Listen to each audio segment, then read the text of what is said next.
5, 4, 3, 2, 1.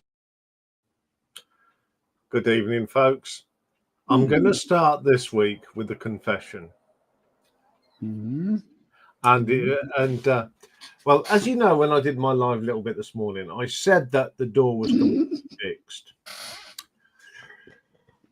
So I had recorded today's videos before I'd done the thing for the live stream.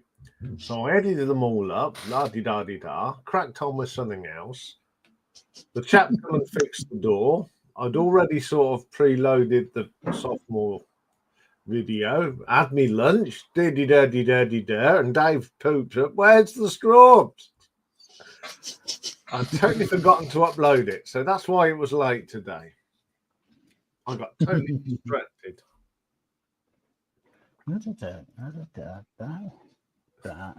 So yeah, so we got distracted today. Oh, hello! Somebody's already voted. Good afternoon, Mick. Hello, Mick. Good afternoon. He's the first one in. There's four people watching. So yeah, interesting week. I'm sure I saw a comment somewhere earlier this week that I think Pulsar's on holiday this week. Yes. Yeah, it's been a real humdinger of a week. 2 videos I thought that no one would watch. Anyway, we'll find out in a minute. Yeah, so this week, 10,000 views. Hi, Terry. Yeah, 10,000 views this week. Evening, Terry. Or 10,007, actually. 24 new subscribers. What have you been watching? Number 3, everyone seemed to want to be watching the album review of Joe Bonamassa's album, which is excellent. Got 61 views. Bandmade top 10, 632. And I haven't looked at the views yet, but I wonder how many are actually from Japan. But at number 1, and this is freaky, Love Bites, 666. Oh, what a beastly comment. Oh, yeah, go on. Yeah, they are a good band. And the top short, A Day at the Races from Queen, with 1,183. Popular. It was a popular album. It was. After Day at the Races, I mean, Night of the Opera, you got Day at the Races, and there is a connection between them 2 titles. I'm sure everyone knows that. So, in the last 28 days, how's about 40,978 views? Not bad. Not bad. 78 new subscribers. I didn't look at the numbers this week for some reason. Yeah. I knew I'd forgotten to do something. Anyway, go on. Yeah, number 3, the Elton John Bad Songs, 284. Right, and you didn't get a lot of flack. No, I didn't. Bandmade, 632. And at number 1 was 666. The band that's got the smallest drummer in the world, but the most powerful drummer in the world, Haruna, from Love Bites, 666. Top short, LP1 of Outside, 1,265. So how many people have watched the channel since we started? Oh, well done, Terry. Yes, I didn't want to feel grouchy about it. Oh, so we've had 858,497 views. Well done. We've now got 2,988 subscribers, 12 away from the big 12 from the big 3,000. Wow. Welcome, one and all. Yes, yes. So the top 5 best viewed videos on the channel. At number 5, Derek Riggs with his Iron Maiden artwork at 4595. At number 4, Mike Oldfield has pulled away on 4,662. Mm-hmm. Jethro Tull still at number 3 with 4838. 220 odd. Okay. Slade 5,636. But Status Quo 11,595. it's still getting the odd view. Odd view, about 30 a week it gets. I know. I know it's odd views. Yeah, I mean, it's amazing. 4 of my favourite artists are in the top 4. Paul Diano, short, is still there on 4546. That's going to take some beating, that. That is actually. So what are we listening to? So we're getting through some of these albums. Mythos, 12 of the 18. I'm now well into the relaxation time. Don't put these on in the middle of the afternoon because you fall asleep. I did. Yeah. I was actually listening to the Alan Edgar Poe, the Alan Edgar Poe one the other day. Edgar Allan Poe. Yeah, it's an album, and I fell asleep listening to it. It's that good. It's that relaxing. Soft Machine, we're nearly there. 10 of 11. New Model Army. I've got 6, but I'm sure I've listened to more than 6. Let's have a look. What What did you tell me? Or is it 6? You told me 9. 9, yeah, it is. It's 9. I thought it was. I hadn't altered that one. Shoes, 8 of 11. Now, I thought I was 8 of 11. 8 of 10. I've got 8 of 18 here. No, it's not 18. It's 11. I thought the last 3 I wouldn't hear, but I have found them on a compilation album. The stuff that they're very rare stuff, so I'm going to listen to that tomorrow. The Jimi Hendrix posthumous albums, 11 of the 13. Quiet Riot, Living Me Youth Again, 3 of the 14. And Rage, the German rock band, 3 of 23. And I have completed Atomic Rooster. So we are getting through the albums. I'm going to be adding some more next week. So we're nearly coming to the end of a few. So on that note, someone's looking at me to say, "Wait, what? I need to go." I think you'll find that it's not 11. I'll go and have a look at that tomorrow. No, hang on. No, you might be right. Oh God! Now I'm finding reissue. Yeah, there's a lot of reissues. Yeah. Okay. I shall amend that to show 11 instead of 18. Okay. Okay. So on that note, it's time for Hatches, Matches, Dispatches. Oh, he's looking, is he? He's looking, yeah. Which means I've got to get a move on. Yeah, on your marks. Get out and show him how the new front door works. Yes. Okay, hatches, matches, and dispatches. Well, as usual, we'll start with the dispatches. So last Thursday, we didn't know, but Dame Cleo Lane, also known as Lady Dankworth, finally passed. English singer actress known for her scat singing. 26th, Thomas Andrew, better known as Tom Lehrer, American singer-songwriter, satirist, mathematician, the guy that sang The Elements. Literally, he sang the periodic table to the tune of the Major General from, I think it was Pirates of Penzance. Also on the 26th, Jock MacDonald, a Scottish punk musician. He used to be in, I like this, Bollock Brothers. I can get away with it because it's a band name.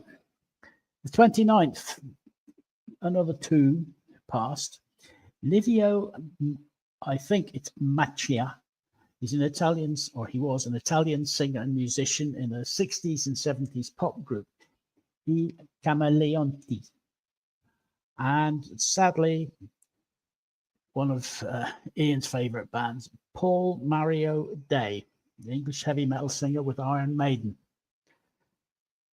So those are our dispatches this week. So far, I haven't seen anything for yesterday or today. Birthdays, we've got 13. The youngest is 47. The oldest is 94. So at 47 is William Champion, English musician, songwriter. He's best known as the drummer and percussionist of Ian's all-time favourite rock band, Coldplay. He didn't hear that, I'm glad. 49 is... Yes, Joshua. I heard. Thought I might have got away with it. 49 is Joshua Allen Kane, American guitarist. He's co-founder and lead guitarist of the American pop punk band Motion City Soundtrack. He's also a record producer. 51 today is Leona Christina Nace. She's an English singer and songwriter, and she's an ex-stepdaughter of Diana Ross. 61 today is the only boy in the band, James Stephen Ignatius Core, Irish musician, singer, songwriter, and a DJ. Of course, he's in the Corrs. 62 today, he was born Quentin Leo Cook. We know him as Norman Quentin Cook, even more popularly known as Fatboy Slim. English musician, formerly a bassist for the House Martins, and a DJ who helped popularise the big beat genre in the 1990s. And was once married to Zoe Ball. Yep. 65 today is Malcolm Ross, Scottish guitarist. He started out in Joseph K, moved to Orange Juice, and then ended up in Aztec Camera. 67 today is William Thomas Berry, American musician. He was the drummer for the alt-rock band REM. Best known for his economical drumming style, he also played other instruments, guitar, bass guitar, piano, both for performing, songwriting, and on the REM albums. 68 is Daniel Gaston Ash. And it took Ian a few minutes to remember that he's an English musician, lives in Northampton. He's a songwriter, singer, and guitarist for the gospel rock band I don't know if he still lives in Northampton, but I think he was definitely born here. I'm not 100% certain about being born, but he definitely lived in Northampton. Yes. Anyway, Bauhaus spawned two related bands led by Daniel Ash, Tones on Tail and Love and Rockets. And more recently, he started another band, Ashes and Diamonds.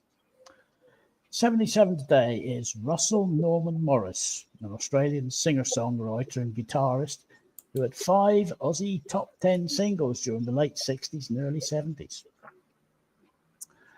78 today is Carl Green, English bass player and songwriter. He used to be in Herman's Hermits, and more recently he has his own band, the Carl Green Band! Exclamation mark. 80 today is he was born Gary Harold Lee Levitch. We know him better as Gary Lewis, American musician. He was the leader of Gary Lewis and the Playboys, and he's the son of Jerry Lewis and singer Patty Palmer. 82 today is Roland Kent Lavoie, or Lavoie, whatever way you want to pronounce it.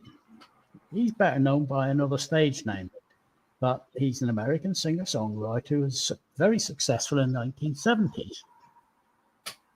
And if I told you that His stage name is Lobo. You know that he's best known for Me and You and a Dog Named Boo and I'd Love You to Want Me.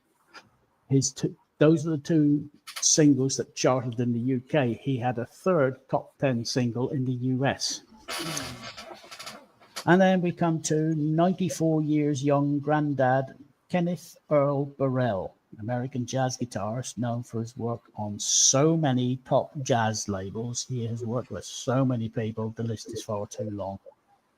So happy birthday to all of those.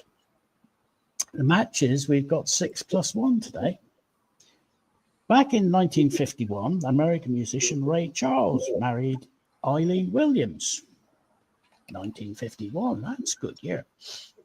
But they got divorced in 1952. Short marriage. 1954, American TV personality and songwriter Steve Allen. He's the guy who started and was the first host of The Late Show.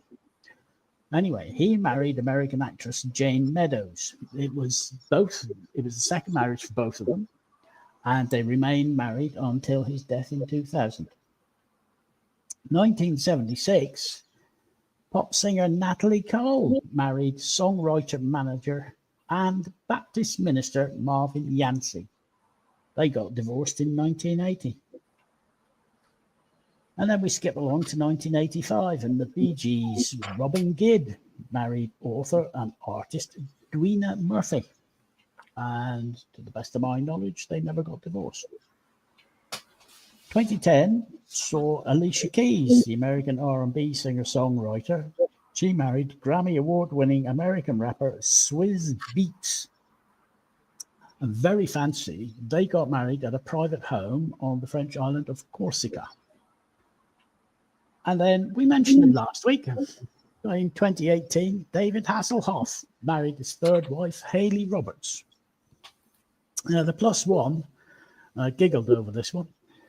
In 2024, in other words, last year, Cardi B filed for divorce from her husband, fellow rapper Offset. And it's the second time that she's filed for divorce. The first time she filed for divorce, they reconciled over the children and whatnot, whatever, I don't know, but they reconciled. And then last year, she's filed for a second time. And apparently this time there's no going back because she's already posted photos of her latest beau. She's off with someone else. Anyway, that's your hatches, matches, and dispatches. Last week, sophomore, I said, come on, guys, you've got to beat Iain at something. So it was Bread versus Steely Dan, and Iain thought that Bread deserved the better choice of the two. Well, the live vote was 3-11. In the posts or the old community tab, it was 2-16. Overall, it's 5 votes to 27 in favour of Steely Dan. So you've beaten Iain. It's now 10-4 in Ian's favour. Tonight's talking point, whatever. We don't have a specific subject. Nobody came up with any ideas or requests. So it's all footloose and fancy free tonight. So I am going to close that, come back to that. All right, it's quiet. You know what? It's quiet with the regulars all away. Yeah, it's nice and it's very strange. I know. No Zeb, no Pulsar. Poor Mick and Terry, all in the lonesome. No, There's 12 other people watching though. So. Join in the conversation, folks. Yes. Anyway, so what's on next week? Do you know? I may do. Oh, it's a bit like, what's the recipe today, Jim? There we go. Right, let's put that in full screen and off you go. I can't believe it's August tomorrow. Mm-hmm. Yeah. So, what's happening next Monday? Well, there were a few albums I missed out with Elvis Costello, and people were saying, well, I can't remember who it said. He said, oh, you must be doing something with collaborations. And that's exactly what I'm doing. Yep. We're going to look at the collaborations. Perfect Side next week. My favourite Cure album. The Head on the Door. I always thought that was a weird album cover. It's a weird album cover, but what a great album. So Tuesday, we've got a little bit of Cold Chisel, an Australian pub rock band, which are pretty cool. I like Cold Chisel. And how's a bit of Sparks, top 10 Sparks songs. You can't go wrong with a bit of Sparks, can you, Rocky? Wednesday. Bit of Southern rock for us, a little bit of Little Feet. I mean, couldn't you put a shirt on? You look dressed down. Go on that one, no. Okay, so let's see what went. Well, shall we say we'll try again Thursday? Yes, we've got a sophomore drone of Neo Prog. We've got Up the Downstairs from Porcupine Tree, and we've got Pride from Arena. And we've got a top 10 next week. We've got the UK top 10, 7th of August, 1978. And I can tell you it's a good one. It should be. It's a very good one. That'll take us through till Friday. A bit of a triple date on Friday. We're going to look at the live albums of Crosby, Still and Nash and Young in any combination that comes. And then an album that I've been listening to all week. The new album from Alice Cooper, The Band. Yeah, there have been several comments passed on Planet Rock, and the guys all seem to like it. Yes, it's a brilliant album. It's called The Revenge of Alice Cooper. And the other new album is a band that I first saw back in 1988 when they supported Status Quo. They're from Canada, and they're a band called Honeymoon Suite. And they've got a new album out called Wake Me Up When the Sun Goes Down. So that is what's happening next week.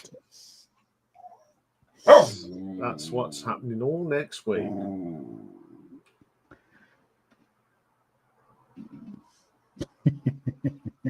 We're both walking. Good evening, Dave.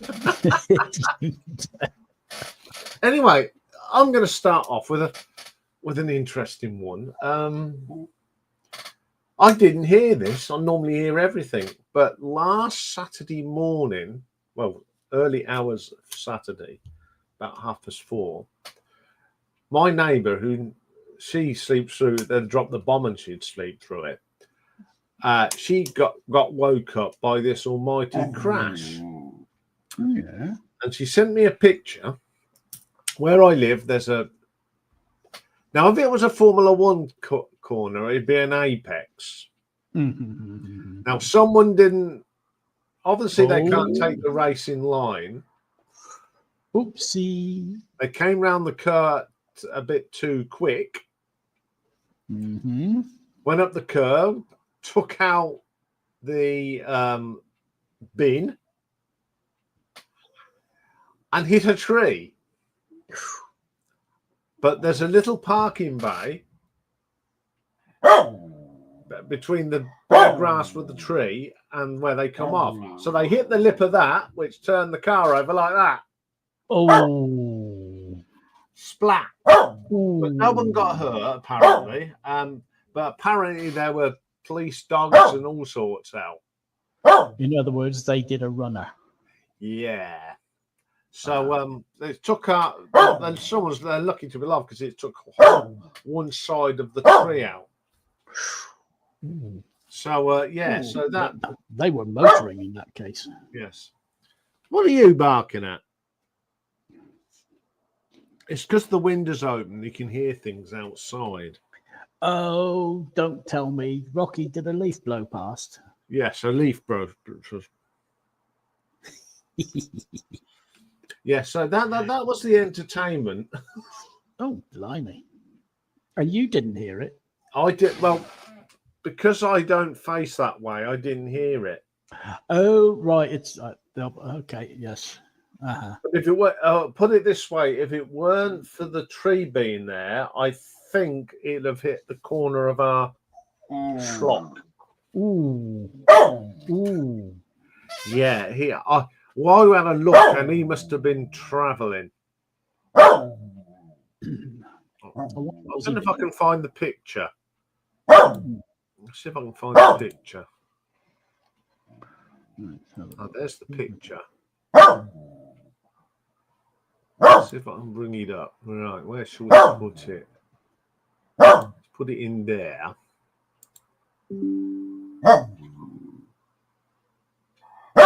Right. Let's have a look. See if we can bring this picture up and show you what happened. This is what my my neighbour took. Let's see if we can find it. Just bear with me 2 seconds, folks, while I try and find this photo. Yes, here we go. There we go. Oh, blimey. Oh, blimey. Hang on, let's pop this up.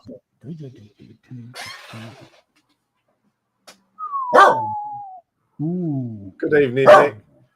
Yeah. Ooh, that's... So you know, do you know where that bit is, where that curve is? It's like I have an idea of where it is. Quiet, Rocky. That I have an like idea. a double apex, isn't it? To get round to that, the spinny. Yeah, didn't negotiate it. Didn't know what he was doing. No, so Ooh. yeah, so that was taken about 4:30 last Saturday morning.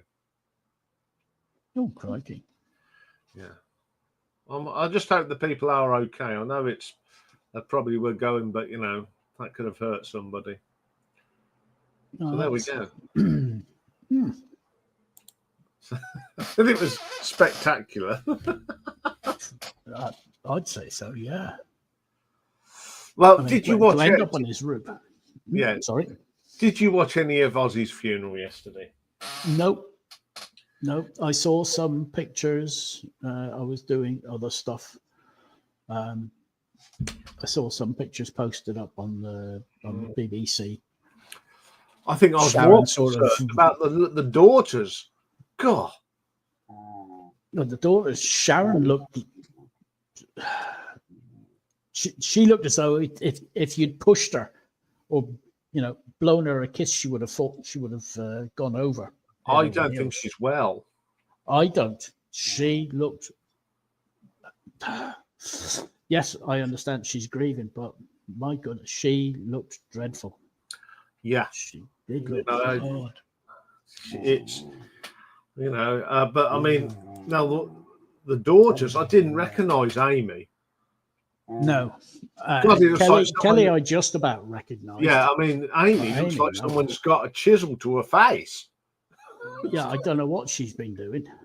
Oh, it looks awful. I don't know if that was makeup or if she's had something. Oh no, she's had. They've all had blooming surgery, haven't they? But boy, does it not look good. No. See if this works. I'm not in agreement with renaming the airport Ozzy Osbourne International. No, I don't. No, I don't think. No, I don't think so. It doesn't quite sound right. No, the Ozzy Osbourne Airport. No. It's all right. I've had a read. Yes, Terry, she has lost an awful lot of weight. Yeah. I don't know what I've done here. I've got problems. That's it. The camera nearly fell off. There we go. Oh, right, because it did flicker right at the start. Yeah, when I've moved because I was having trouble on the videos. All you could hear was the fan whirring up. So I moved the unit to the other side, away from the microphone. Mm-hmm. And you know what it's like when you unplug everything and put everything back in. It takes a little while for it to. Best not to unplug if you can. I know, but there's no way I could move it. So, yeah, it's sort of settled down now. Anyway, do you know what I forgot to do last week? And close the poll. Close the poll was one of them. No, I did close the poll. Yeah. It was this. Because someone wanted to come up last week. Oh, yes, you forgot to put up invites. Yeah, so if anyone that normally doesn't come up wants to come up, there's the link. It's there. Yes, because we haven't got as many. People are off on holiday this week.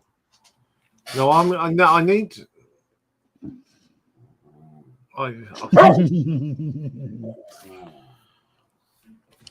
Hold on.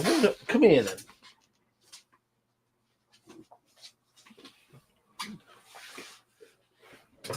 It's getting a bit dark in here, isn't it? I'm going to put some light on the scene. Hello, Simon. Bonjour, bonsoir. You've gone quiet. You've muted yourself. Yeah, I've done it on purpose. I was telling her that can't be spoken about. All right. Put the light on. Oh, we've heard her before. Yeah. That's what he wanted, wasn't it? Look. No, he just wants a bit of fuss. Star of the show. It doesn't matter that he had some fuss. Of lots of fuss earlier, didn't you? I love Dad. I love. Oh, go on, get your cut. You know what? Whenever he sort of leans around like that, it reminds me of Basil Brush. Yeah, he does a bit, Hello, Mr. Derek. He just, yeah. What? Like that? No, whenever he sort of looks to his right, he sort of leans over, turns to the right, and sort of leans over. He reminds me. Oh, he just squeezed all over me. Yeah, whenever he sort of the head goes there he goes. Whenever he turns to your right, his right, and sort of looks down, it's very Basil Brush. He's doing that because if I stop, more fuss. He's such a fuss pot, even at 14 3/4. Oh, no more than that now. Hey, yes, he's almost there. He's almost there, yeah. It's 20. I must look up that. I must see if I can find that chart that I sent you long time ago. Wait, a month. I don't know how old he is. It'll be in human years. It's 7 years, isn't it? They redid the chart. Dogs age faster whenever they're younger. So sort of from puppy up to a certain stage, they age sort of normal, but then from about 2, I think it is, it becomes 7. 1 year of theirs is 7 years, 7 human years. But then it changes as they get older. It slows down and it comes down, I think at 10, I think it is, it comes down to about 6. But I'd put him he's close on 100. Well, his birthday's on a Thursday. Mm-hmm. It's got to be a big fuss. Yes. You wouldn't think this dog was nearly 15 the way he's acting. Look. I don't know. Right, he wants to get down now. Do you want to get down? Want to get down? Go on then. Now here we go. Generally, the first year of a dog's life is equivalent to 15 human years. The second is roughly 9. And after that, each dog year is approximately 5.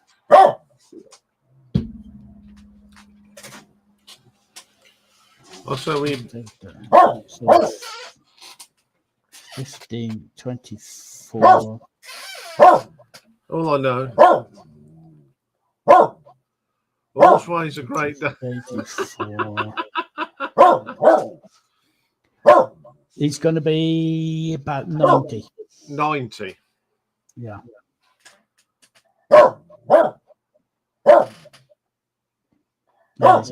Small breeds, dogs under 20 pounds, mature faster in the first few years, but then age more slowly.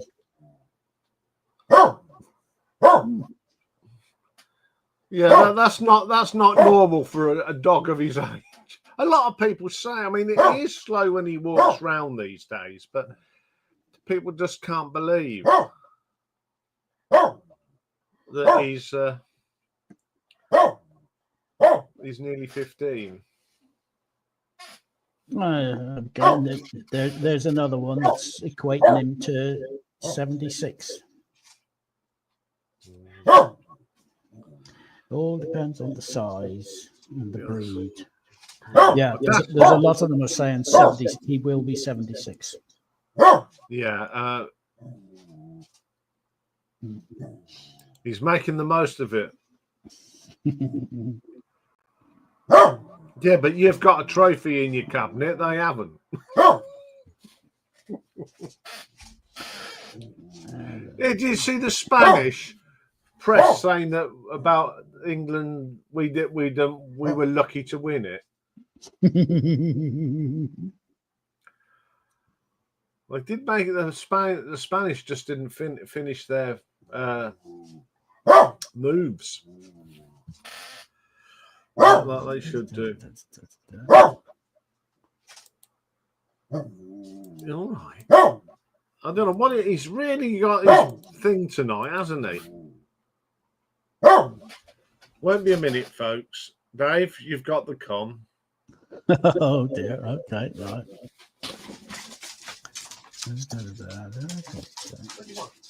What do you want?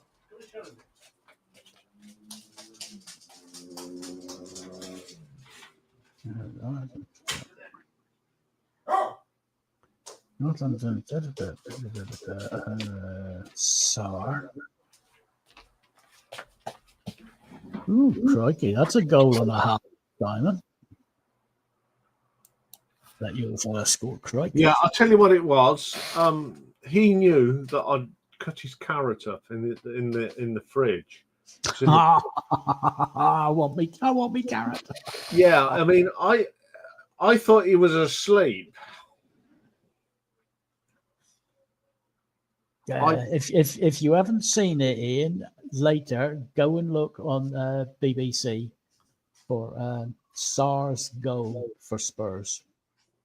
Halfway line. Oh, excellent. I'll watch that later. Yeah, so he wasn't asleep. He was spying on me. I did it when I was doing my tea because I was chopping vegetables. I thought if I chop his carrot now and put it in his dish. Very.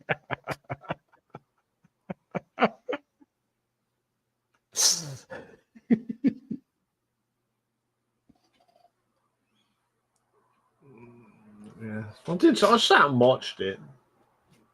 I didn't. Football holds very little interest for me these days. Overpaid, underperforming. Yeah. Right, let's get rid of that for a start. This is all right. I'm doing some housework here. Let's get that. Right. Yeah. So, what do I want to talk about? Does anyone want us to start a discussion? Otherwise, it's going to be a short night. Yeah. Till everybody gets up. No, I haven't brought anything. I'm going through what Simon sent me. I'm not finished it yet. You've just reminded me. Talk amongst yourselves. I need to go and look up something. Yeah, so I'm getting through it. I'm not going to show you the one because I'm going to show it at the end on the thumbnail.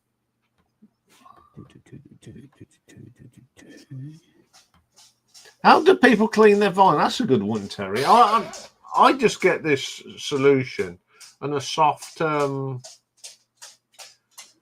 it comes as a kit, you get a soft, like a duster. It's not a duster.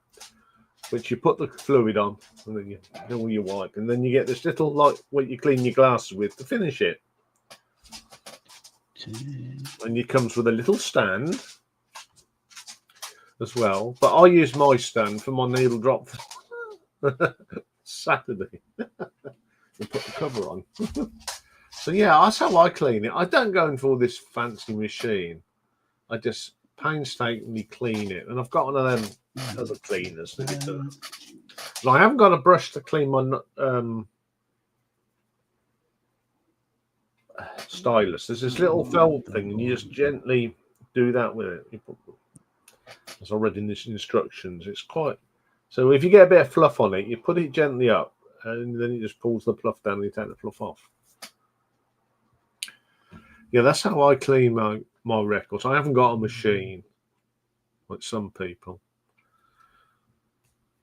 Like just a couple of sprays of this stuff and it cleans.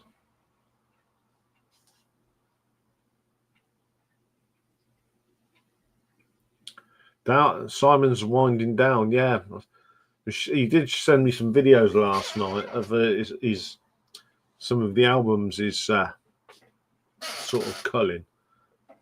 Yeah, we need to have a conversation, Simon. Because there's one or two bits in there that I wouldn't mind.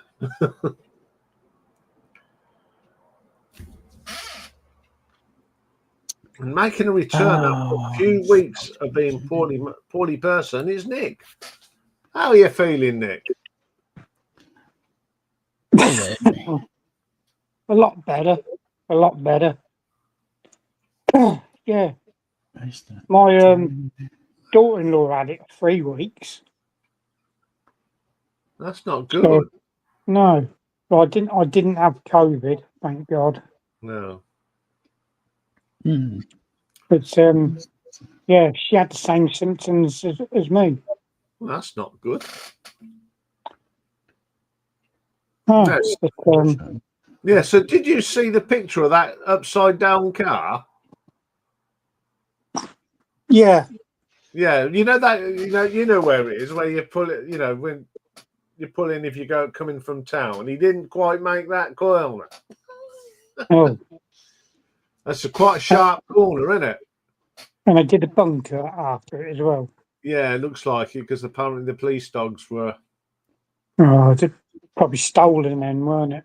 Yeah, I didn't hear a bloody thing.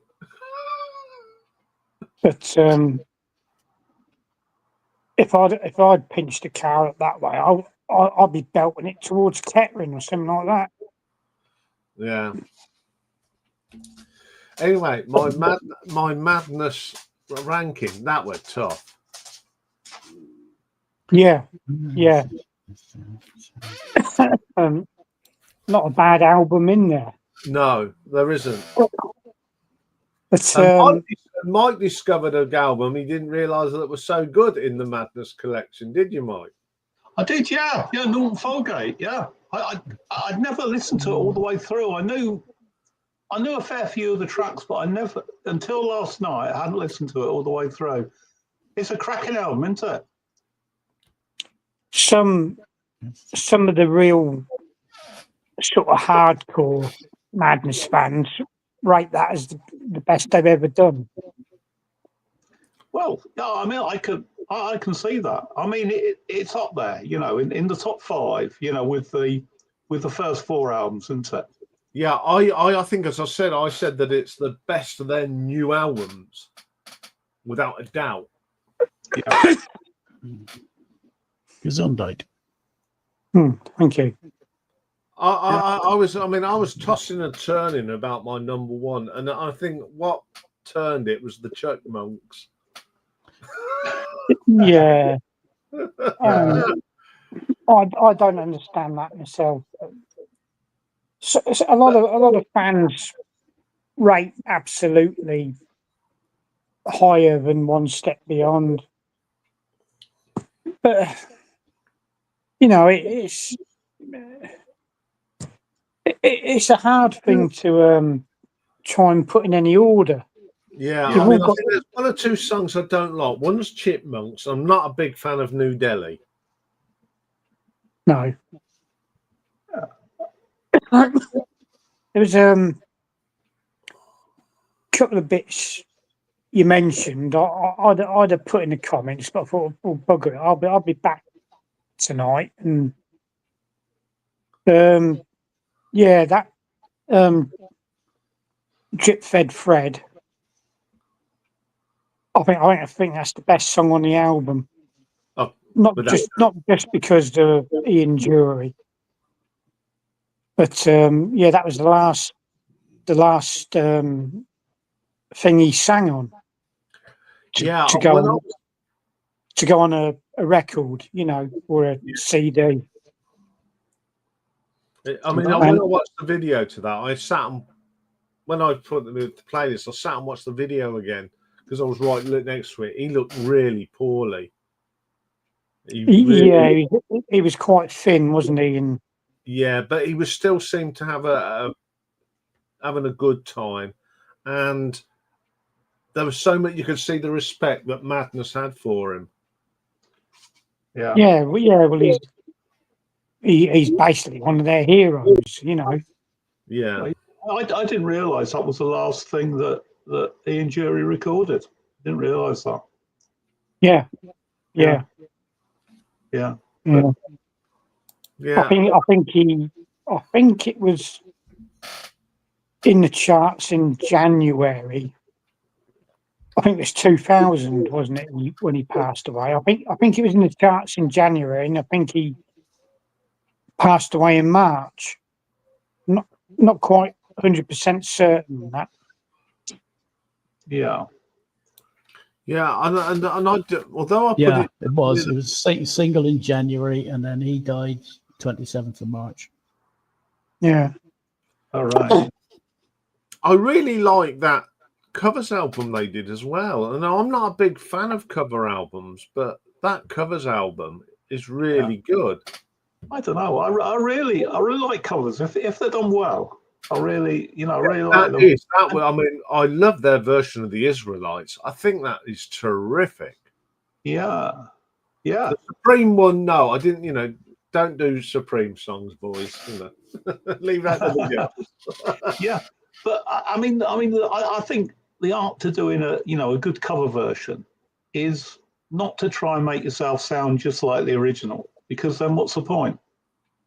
You've got to put your own sort of, your own spin on it, haven't you? And I think that's what they do.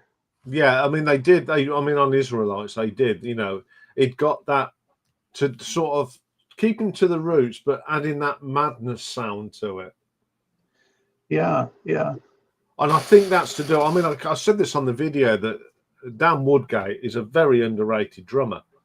He's just a fabulous drummer, isn't he? What he does, and Mike Barson's keyboard work is just terrific. Yeah. I think that's the thing that stands out for me is the keyboards, the piano playing, and yeah.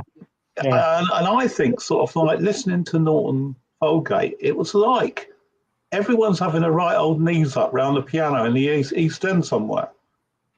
It's really, it's a really, really nice album, and you can tell that people are having fun sort of making it.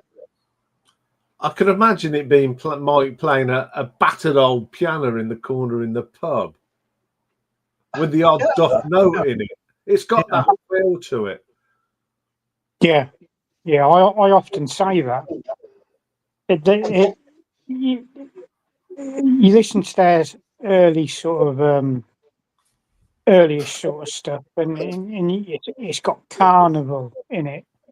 It's got music hall.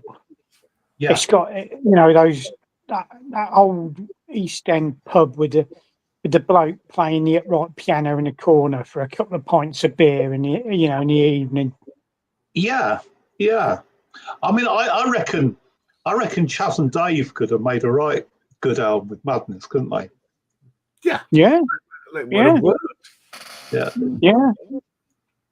But the other thing, off the Mad Not Mad album, the song, the opener, I'll Compete.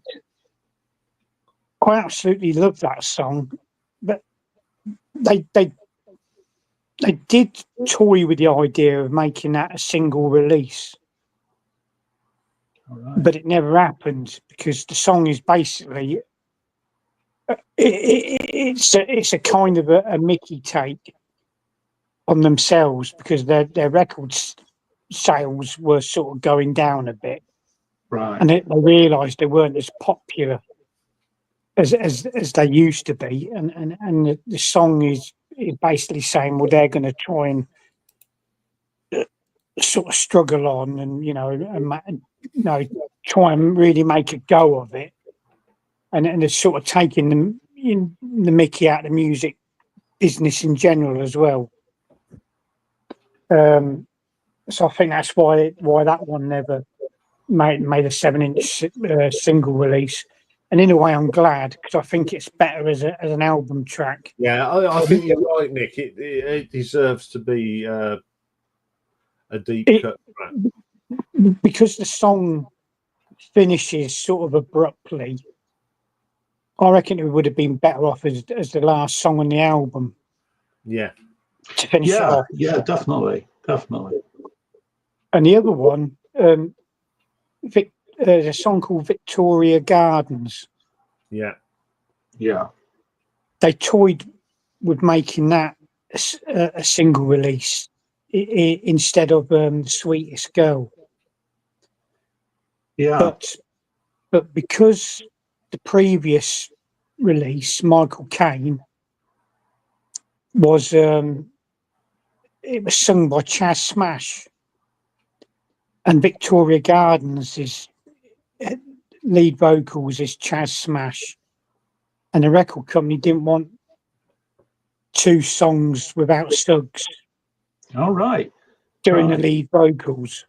Yeah, I mean, I think "Sweetest Girl's" quite a sort of strange choice, really, for Madness to cover anyway. You know, it's a Chrissy Bellicci track, but you know, I think it works. I quite like it, but yeah, It's not one of my favourites. It's a bit of a grower, I think. You got to listen to it a good few times. yeah, But that's the reason why they didn't release that as a single, because they didn't want Suggs not to do lead vocals on two records on the trot. I'm sure he didn't really care, did he? You know, he No, because I think Suggs and Chas sharing vocals and backing each other, and it worked fantastic. But it's a shame he's not doing it anymore, because I think in some of the later releases, Suggs needs a helping hand. He can't do. I don't think he can manage it all. No. Yeah. I mean, No, I think when you take the Stella V album, that he struggled a couple. There's a couple of songs that you listen to it, and he was struggling, and you think if only Chas was there just to sort of help things along a bit. take the strain a little bit. Yeah. I think you're right, but it happens, doesn't it, with so many singers? You know, age catches up with you, doesn't it? Yeah. Plus the fact he smokes quite a bit and he drinks quite a bit as well. And a lot of the latest songs, he's kind of talking his way through instead of singing. Yeah. And if Chas was there, it would just help things along, you know.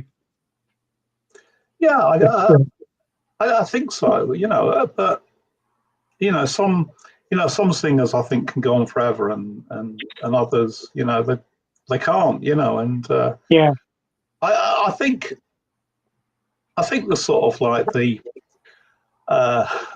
the thing is that if you're a singer, you've got to sort of realise when your time's up. Really, I think. Because it does your legacy no good, does it? Really, if you're producing a load of substandard stuff, towards the end of your career. But then people buy the stuff, don't they? Yeah. Yeah. John Jovi, isn't it? He had the knowledge and the feel that even he said he didn't like what he was doing and he stopped. Yeah. He stopped. Yeah. Steven Tyler of Aerosmith, although he turned up and did that one-off thing for the Aussie thing, but he hadn't sung for years. And what I heard of him, he sounded pretty good, but he had had enough. His voice, and they stopped halfway through a tour. That's it. And people saying, "Oh, they're going to get back together for one more show." I don't think they will. They might. They might.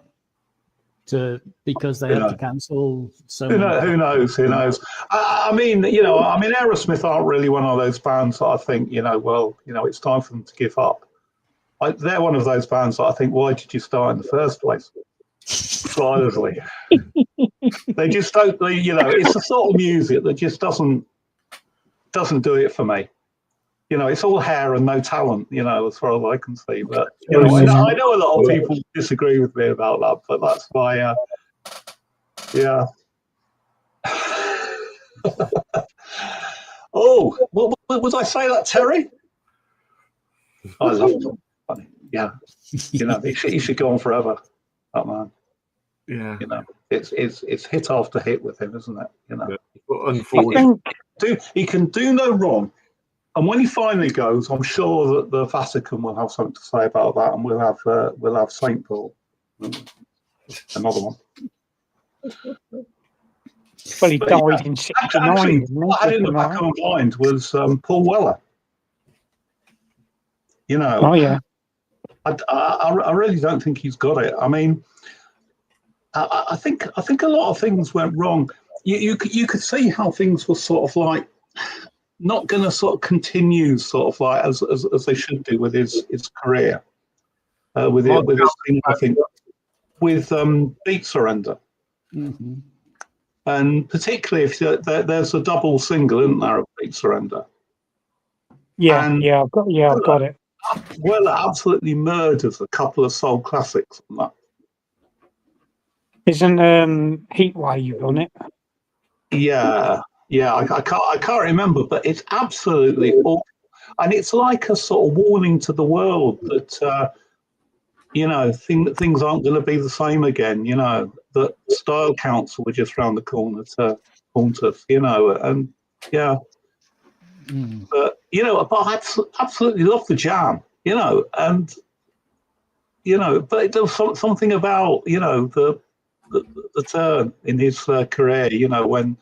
When the Jam split up, that I thought, nah, there's not really a lot that I'd really want to buy. There's plenty of other stuff out there that I think was superior. But then, that's my opinion. And you know what I'm like. Yeah. Well, when I heard that he was moving on, I thought, well, fuck you, matey, and I went on a Style Council boycott. I don't like them. Full stop. No, I don't like them. I think there was I don't know if I mentioned this on stream or sort of like afterwards when there was Rob Walker showed a Style Council album quite recently, and Headley put in the comments saying, well done, Rob, you've taken another Style Council album out of circulation. And he said, I've heard that if you double wrap them in polythene, your local council will take them and destroy them sort of for you. Yeah. Anyway, Michael, how are you? How's Japan? Oh, yes. Very, very, very hot. You not got a tsunami then? We didn't get no tsunami, no. Oh, my camera's playing up. You can still hear me. Yeah, we still hear you, mate. Yeah. Yeah. No tsunami for anybody. Sorry. We were Yeah. hoping Godzilla would come and Ghidra and Mothra, but unfortunately, the cities are intact. Our coastal cities are intact. Yeah, yeah. On the news the other night, there was just a big map of the Pacific, saying these are all the coastlines where that the tsunami's going to hit sort of in the next few hours, and obviously the east coast of Japan was prominent there. Yeah. Yeah. No. For some reason, it just didn't do what they thought it was going to do. Yeah, yeah. Well, that's good news anyway, isn't it? Yeah. Hmm. So But what are we yeah, talking about then? oh, Anything and everything. Anything and everything. Okay. Yeah, there's no set subject tonight. Oh, wait, no, he's gone. Yeah. Yeah, so we can. Yeah, Yeah, right. We can talk about him behind his back. I was going to say, whenever the Style Council came on the radio, I'd turn it off. Or if Really? they were on telly, I'd turn the channel over. I just wouldn't entertain them full stop. But like any weak-willed man, I caved in. I caved in the end. Did you? Yeah. I've got the records, but I very rarely play them, to be honest. Yeah. I just think it's just not very good soul music. There's something about it that just doesn't do it for me. And I think what makes it worse is that the Jam sort of were no more in order to create this, weren't they? It was like a double whammy. You lose the Jam and you get the Style Council. There was, if you listen to their later sort of stuff, there's elements of the Style Council in it. Yeah. And then when the change happened, there's some little elements of the Jam in the Style Council before they sort of found their feet in their own way. Yeah. But a lot of the Style Council stuff I found was very sort of flighty, sort of soul-y pop music. Yeah, that's right. Yeah. It does absolutely nothing for me, and it's such a shame that it was Paul Weller that was doing this. Yeah. Yeah. Wow. Oh dear. Yeah. God. Stop You're fiddling with glitching. it. It's Yeah. going again. I don't know what's going wrong with my camera tonight. You're like Max Headroom, Ian. I know. Yeah. No headroom. No, so you can hear me still at the moment. So we can now hear you. I did my tribute to Japanese metal, Michael, expecting no one to watch them. And I haven't seen it yet. Love Bites 666 views, Bandmade 630 odd. You've tapped into, a hunger. Yeah, and I think not necessarily for the music though, Michael. Hi, everyone. Yes, they're all so well orchestrated and Hey. cute. Hi, Ramon. Can I apologise for not putting up the link last week? Mike sent me an email. I do apologise, my friend. No worries. I don't have always the time, but sometimes I do have. And I was like looking, but it's fine, everyone does me. It's not a mistake, but it's fine. Oh, Oh, Who was that? I don't know. There's something going on here. Oh, So, don't tell me somebody else is messing Yes, around about. yes. hello, everyone. And I bought a record Yes. on the recommendation of someone on this panel. Uh-oh. Oh my goodness. Yeah, Oh my Hang goodness. on, let's pop you up. yeah, it's a Canadian press. That's is at 69 something. Soul, funk, R&B. That's you, Michael, by the way. Yes. Yeah. You were showing this record numerous of time, and I finally got myself the Canadian press. Maybe one of his original. I know you already came to my live stream talking about this one. And, right. that's a nice label. It is. Yeah, it's fantastic, isn't it? Yeah, it is. Yeah, Cold Blood, Cyphers or Cephas. I don't know how to pronounce. Sisyphus. Sisyphus. Yeah. That So, was Yeah. Bill Graham's record label of the Fillmore Thank you. theaters. So hey, this is what a community is all about. Once again, so an album I would never, probably Yeah. not never, but Yeah. you know, So what are they? Sort of jazzy sort of prog or what? reminds me a little bit of Brian Auger, Judy Driscoll, but All right.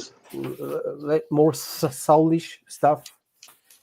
And I think the brass section is pretty interesting as well. Yeah, this guy actually Mick Gillette. Yeah, so pretty cool. And Yeah. I paid something like 10 Canadian, so £5, Excellent. $7. So yeah, really cool. So you don't have to pay a lot to get good music, even from the 60s. So thank you, Michael. My pleasure. Yeah. Very good. Very good. Oh, he's gone again. Yeah. Yeah. It's not going very well, is it, tonight? It's for that you know, camera? it's like East Bay. They call it East Bay Greece from the you know, you have San Francisco Peninsula, and then you have the other side, Berkeley, Oakland, and that's Yeah. where Tower Power hailed from. So heavy on the horns, heavy on the funk, and their singer is just a powerhouse singer, and they had a few few great records. Yeah. There is this other record with a lady on the cover with some snow, with some it's another album. That's their first record. I think that's their debut. Yeah. You should pick that one up too. It's different. If you had that one and this one, that's plenty of cold blood. That's really that'll give you everything you need. Yeah, I will be I will stay Yeah. where Yeah. Yeah. That's really good. It's really nice when sort of people pick up on other people's music, and I mean one thing that I was quite interested in talking about, and I'll start off, and I don't mean this to be something sort of like, you know, academic or whatever, but I think it's worth mentioning. He's a Canadian philosopher called Marshall McLuhan. You know Marshall McLuhan? Yes. No. Right. Well, he was very much sort of interested in the way the sort of mass media sort of like, you know, affected everyday life. And back in about 1964, I think it was, he wrote a book, and he came up with this sort of concept that's called the global village. And what it was is he was talking about how sort of like, you know, the mass media and sort of, you know, television and radio and everything was sort of shrinking the world, so that, you know, whereas sort of music might have been very local in the past. I mean, not just music, but you know, from our sort of point of view. So music would have been sort of quite sort of local. That suddenly, you know, everybody's getting similar sort of influences. And he said, you know, the Beatles were, you know, the music of the global village, you know, in the early 60s. And I was just thinking about the way things have sort of like, you know, moved on, you know, since the 60s, you know, particularly with, you know, the invention of the sort of internet. And, you know, it's very much sort of, you know, you get television from all around the world, don't you? You know, sort of just at your fingertips. And of course, the vinyl community as well. You know, we've got Canada, Japan, and the UK sort of represented here tonight. And I'm just wondering, how do you think that, you know, all of this has sort of like affected your own sort of taste in music and what you actually buy, listen to? It certainly made it more accessible. Yeah. I mean, I'm more conscious. I'm more conscious of so many names now than I ever have been before, and of course, they're from the UK. You know, I mean, Half Man, Half Biscuit, or Gary Newman would never have entered my world.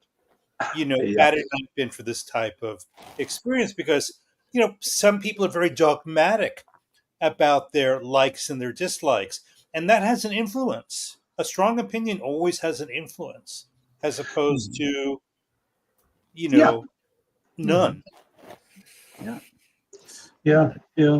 But yeah, like you say, some people are very set in their ways with their sort of musical taste. But even then, you have sort of a fair percentage, say, of VC channels where people are listening to the same music that they were, say, listening to in their youth, Yes. and they'll talk about it. But then again, it's not necessarily the music that everybody else was listening to, 20 or 30 years ago. So you can, you get something from that, can't you? It's the risk taking that I think that gets expressed, that some people really have, and some people embrace and some people don't. I mean, I can put something on and within 20 seconds know that it's not for me, and I'll skip ahead to see if the song really changes or not. But if it's repeating that same verse that they started out with and I didn't like, and it's not for me, and I try out some of their other songs, I know I don't like it. Well, I'm not going to try to dig further into that area of music. But things that tickle my curiosity, sure, I'm gonna dig in and try to find out more. Yeah. That's it. We wouldn't have discovered Lauren Nero if it weren't for you, Michael. Yeah, Yeah. I don't think we would, no. I wouldn't have discovered Half Man, Half Biscuit. Or the lovely eggs. Yeah, Yeah. There you go. Yeah. Yeah, there's such things. I mean, I'm not going to mention bands, but there's some bands when people have asked to rank and I listen to them, and within 2 albums, I know that I'm going to struggle. Oh, that must be really hard for you to rank them then. I do it with an objective. I mean, even some of Todd's got me. Oh God, That was hard. I know. I did it though. I did it. That's the thing. But that's it. Even if you don't, you don't connect with the music at all, at least you can say you tried, and you know. Yeah. So there are 1 or 2 artists that I've ranked over the years that I've not gone back to ever. Yeah. There's more than one. There's more than one. Yes. Yeah, but there's some that 2 artists where you have given a 0 ranking. Oh yeah, for some of their albums, yeah. Yeah, and that's rare. Yes, I made the heinous crime on Blizzard of Oz and giving Romance 2 stars. Sorry, Ozzy does not do ballads. He's not a ballad man. He should never bother. And I can't stand that Mama, I'm Coming Home. I think that's a pile of rubbish. Yeah. Well, and I don't like Changes either off the Black Sabbath track. I think that's awful. It's not Sabbath. No. Didn't he sing that with his daughter? Yeah, and that was even worse. Yeah, I can place it now. Yeah. But what wasn't great was that? Yeah. Did anyone see the bits of the funeral? I think the 2. It was like a head of state. It was unbelievable. It was like viewing the funeral of a head of state. Hi, Lisa. It's Lisa. Yeah, but his daughters. I mean, Amy used to be quite good looking. Now someone looks like she's got a stonemason's been at her and chiseled around her chin. Yeah. I mean, at the end of the day, the guy was just a singer from Birmingham, wasn't he? Mm-hmm. I don't think I've ever seen a rock star's funeral has produced like that, presented like that. That was a major upgrade in terms of tribute. Did you think? It was a Princess Di funeral. Yeah, and I think they set the bar for future demises. It was a bit over the top. I'm Yeah, in Stockholm. Welcome in. but it kind of happens, doesn't it? That certain people sort of become these sort of global stars, and Ozzy Yeah. Osbourne certainly one of those. They're elevated to Yeah. hero status, aren't they? They are. They are. Mm. You know, I mean, it what's doesn't going have to to be happen the whenever best music. McCartney goes? Are we going to get a state funeral? For who? Paul McCartney. Oh, Probably. no, I don't care. I won't be watching anyway. No. Yeah. Neither will I. Yeah. But Yeah. as you But said, you know, the standard has been set, and legend status has been granted. well, yes, that's right. And sometimes dreadful mistakes are made, aren't they? Yes. And I can remember witnessing Jimmy Savile's state funeral around the streets of Leeds. Yes. Mhm. Good evening, Zeb. Good evening, Ted. Yeah, I mean, when I remember when Freddie Mercury died. It wasn't such a huge thing that when Freddie died. No. Yeah, but these are all. This is weird, isn't it? Because these are all people that I don't really want to listen to. But they, somehow they're the most popular artists in the world, and I don't really understand how that sort of happened. But getting back to sort of like influences on music. I mean, your love of ska, Nick. I mean, this is music that was imported, isn't it? Yeah. And it was adopted and loved by the British working class youth, wasn't it? Yeah. Shall I tell you how I got into it? Yeah.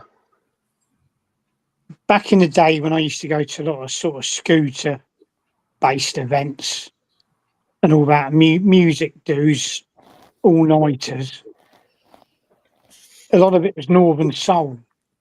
And when you're wearing army greens and Doc Martin boots and all that sort of stuff, I couldn't dance to Northern Soul. I loved the music, I adored the music, but I couldn't dance to it. So I used to go into like separate little halls and all that, where all the skinheads were jumping up and down to like Prince Buster and the Specials and all that sort of stuff. Yeah. And I could manage that. Yeah. And that's where my love for it grew. And of course, when they're playing punk and all that sort of stuff and psychobilly, you could jump up and down and push each other and shove each other around, and there'd be the odd bit of fisticuffs and all that. And I could cope with that. Yeah. But I couldn't dance. I could not dance to Northern. And I love watching footage of people dancing away to it. Yeah. I think in Even the though UK, Northern Soul was imported from America, to me, it's always been a sort of a British thing. Yeah.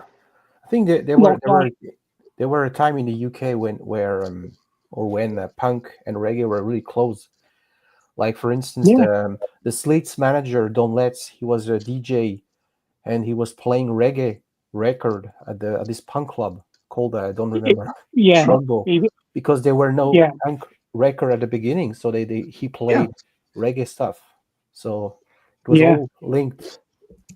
Yeah, that's right. I mean, you and I were talking about that the other day, weren't we? About Don Letts, and sure, yeah. He's a really good example. I mean, the guy was so influential at that sort of time, and he's a good historian of music as well, isn't he? Yeah, he knows his onions. He really does. I could sit and listen to him for ages and ages. He must have plenty of stories and tales, up there in his old noggin. He could relate. I have a question. Chris Blackwell, he started the label Island in the late 50s with two other chaps. I don't remember the name, and it was at the time more like R&B Island. But later it went out to other territories. So what were people thinking in the late 70s when people, they were still in the ska, loving the Trojan label? Did they still Yeah, but it all consider it Island all label shifted. It Yeah. all shifted over to two-tone. two tones? Yeah. Did they still thought at the time that Yeah. Island label was relevant, or did they? Oh no, that's something.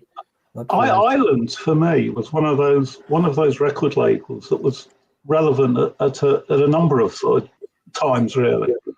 And there's a lot of good sort of folk music, folk rock on Island Records, as you know, Ramon. But there was, and I don't know when it happened. It would have been the mid-70s, sometime mid to late 70s, when Island Records, I think, were one of the labels that were really instrumental in introducing reggae to the UK. And obviously, particularly, Bob Marley. Bob Marley, yeah. And yeah, they're a really influential label at that time, I think. But it was a little bit later, because in the late 60s, early 70s, there were no Palm Tree on the label. There were no Bob Marley. It was all about Fairport Convention or this guy, for instance. Nothing to do with reggae.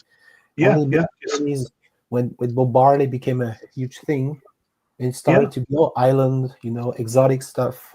Yeah. I mean, there was quite a, there's quite a lot of history of Chris Blackwell and Island Records and Stiff Records. And for a time, I think Island were distributing some sort of Stiff Records, and certain artists were sort of on the brink of sort of going to Ireland, I think, and it could have been. Jethro Tull were on Ireland, weren't they? Sorry, Jethro Tull were on Ireland. Yeah. Yeah. Sorry, Traffic, Steve Winwood and Traffic. Yeah. They were on Traffic. Yeah. Paper Sun. That's Traffic, isn't it? Yep. Yeah. Roxy Music were on Island, weren't they? Oh, yeah. Roxy Music, they were on Island. Yeah, Roxy Music. Yeah. Record Hound, let a comment. It's interesting. There is this trivia going on. Jack Vinyl Voyage just set up this trivia, and one of his questions was for MGK Boston, and he said he never saw an island label without a palm tree, and the reason is because a lot of artists distributed on the Island record in the UK were available in North America on the A&M label. Yeah. Oh, right. Yeah. I mean, that happened quite a lot, didn't it?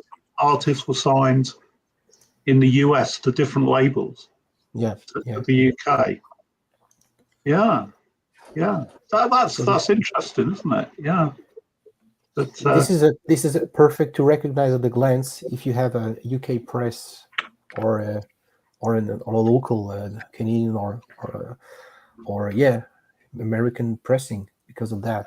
When you see Traffic or other many Spooky Tooth, other example, Island label, A&M for North America. Yeah. Yes, I must say it's not quite the same, but the Pink Island label is my Vertigo swirl, I think. Yes. If I see an arm on the just the pink label with the I, the lowercase I in the middle, Oh yeah, that's good. I think there's a book. I think there's an encyclopedia style book of all of these label pictures of labels and comparison from different companies. Some of these, I know I've seen them before. So you can just flip through and see the variations from different countries and different decades. Or you spend hours and hours in Discogs entering your collection. That's exhausting. And then you know. Yeah, that's another way. Probably more, a little bit boring than flipping a book, but yeah, it works. Yeah. Have you ever entered a record into Discogs for the first time, meaning it hadn't been there before, and you have to go through all the exercises of Yeah. identifying all the details? It's a lot Yeah, of yeah. rules to it. Yeah, I just had a phone call with Steady, and he gave me some tips, how to create a draft from a similar reference that really does exist, and then to change some details, but not from scratch, not entering from A to Z. No. All my records are in Discogs, Yeah. Yeah. but you can make it as comprehensive as you want to, I think, can't you? Yeah, yeah. I think you can say, well, I've just got that record without sort of saying, what press it is or I anything. don't go into matrix numbers and all Yeah. that sort of stuff. That's a bit too nerdy for me. Yeah, and it would just take so long, particularly when, with a lot of records, you haven't got a barcode to go on. Yeah, yeah. Yeah. Yeah. So Well, dirty really quick. going from Marsh McLuhan to Dead Wax Engines. well, it's the way things go, isn't it? It's the way things go, and as long as we're having a decent conversation, that's all that really matters, isn't it? Yeah. Yeah. Yeah. Where are the hosts? Where are the hosts? Where is They have always just we can do technical that. difficulties afoot. We don't need. He's having problems with his camera. Yeah. Did you know that Marsh McLuhan had a bit part in? It was either Annie Hall or Manhattan. Where do you remember the scene where Woody Allen is waiting online with his girlfriend? It was probably what was her name? Was in Annie Hall, the brunette. Anyhow, they get into a discussion. He gets into this discussion with somebody, and Woody Allen says, "You don't understand Marshall McLuhan at all." And he goes, "I've got Marshall McLuhan right here." And Marshall McLuhan steps out from behind the line and says to the other man that Woody's arguing with, he said, "You're right. You don't understand my work at all." Are you thinking of Diane Keaton? I'm thinking of Diane Keaton. Diane Keaton, yes, yeah. Thank Terry Wilson got it, yeah. Okay, I did take a little bit of absence because you're talking about different album cover labels, right? Yes. Rack. Everyone knows. Oh, hang on. Let me You have to make him big. Oh yeah. Everyone knows. I mean, I'll get the light right, but everyone knows that one, yeah. Yes. Mm-hmm. Now that's Mud Rocks, and Volume 2 has got the bow. The other. Let's turn that light off a minute. Yeah. Yes. Yeah. That's a lot nicer. So that's that rack, and then I've never seen that one before. No, I hadn't. So I've seen this one before. Yeah, that's the one we all know. Yeah, and there's another one, isn't there? There's another one to this. Yeah, there's two. Yeah. There's another one, but I've got two of the three. So now we know what you want for Christmas. You want the boat going the other way. Yeah. Yeah.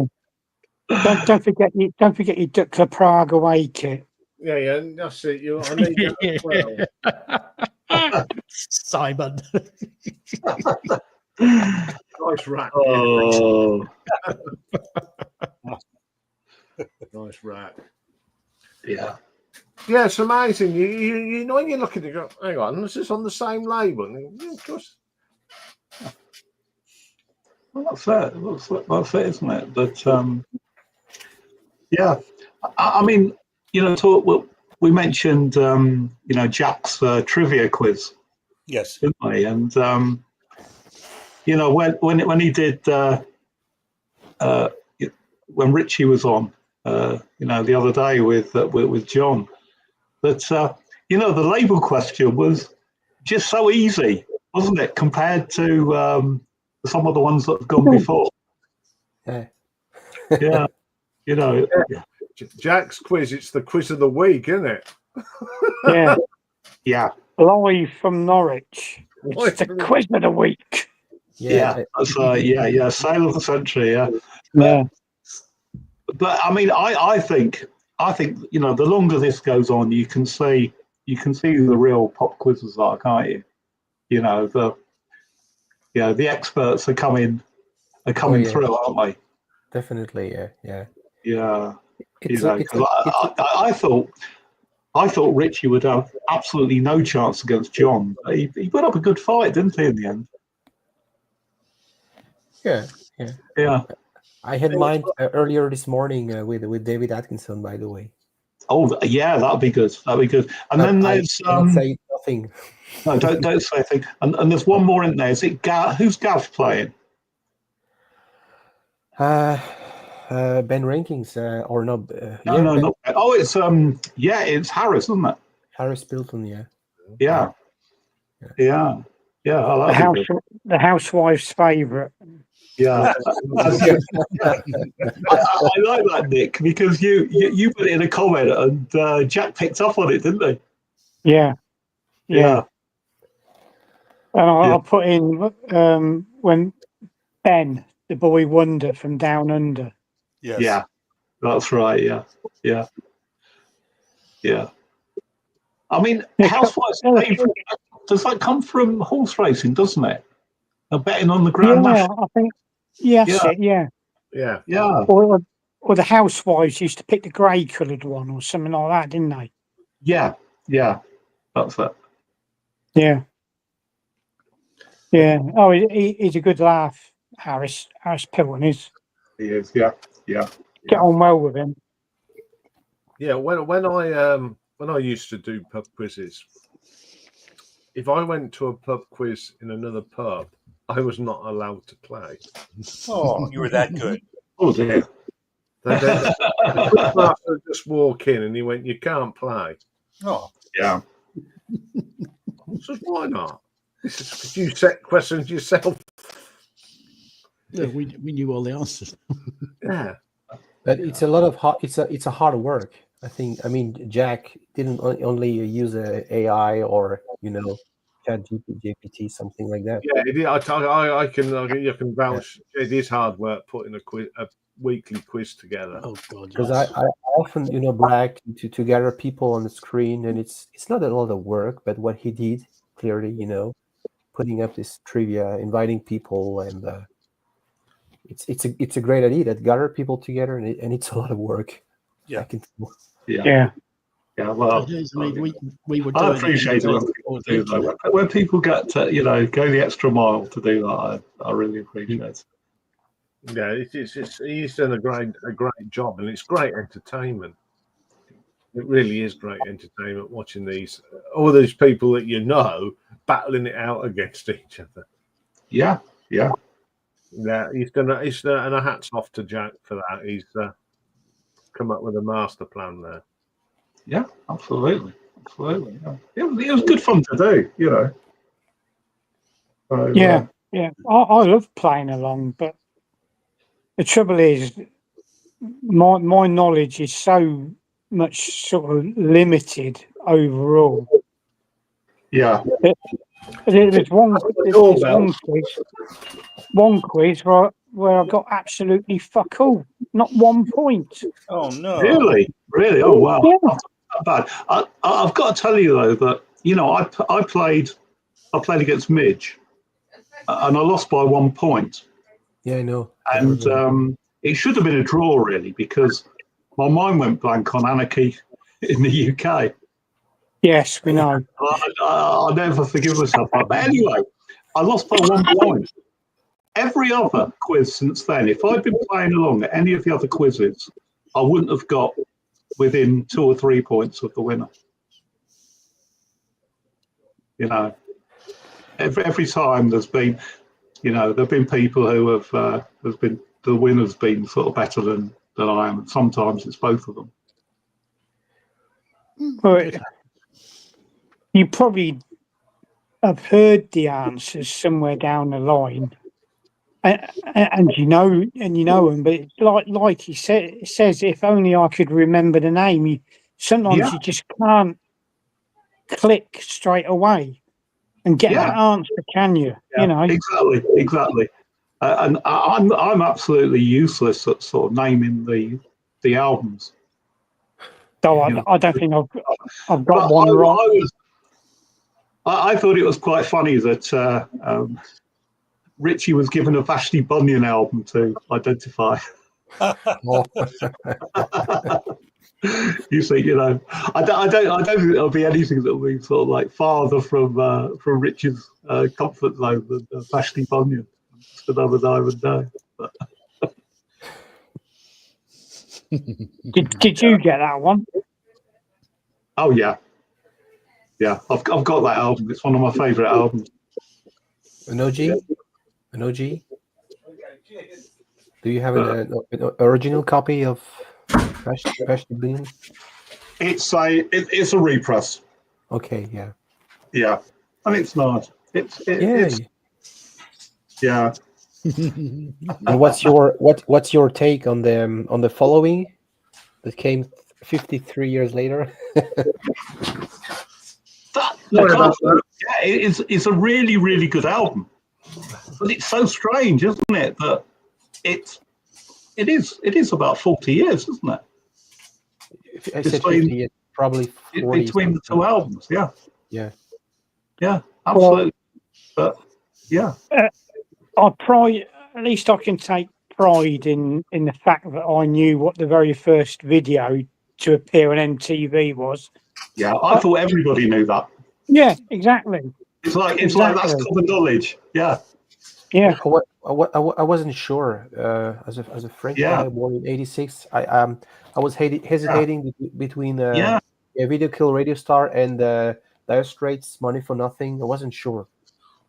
That's when it all went wrong. That's when it all went wrong. MTV. Wasn't sure. Was it the Buggles? Yeah. Was the Buggles the first One one? of the Buggles, yeah. The about Video Killed the Radio Star is, the clues in the title, isn't it? Yeah. Oh, we've got a full house. Hello, Simon. Hello. Hello, Simon. How you doing? How are we doing? Happy Bunny, are we? Yeah, I am. Yeah, Good. yeah.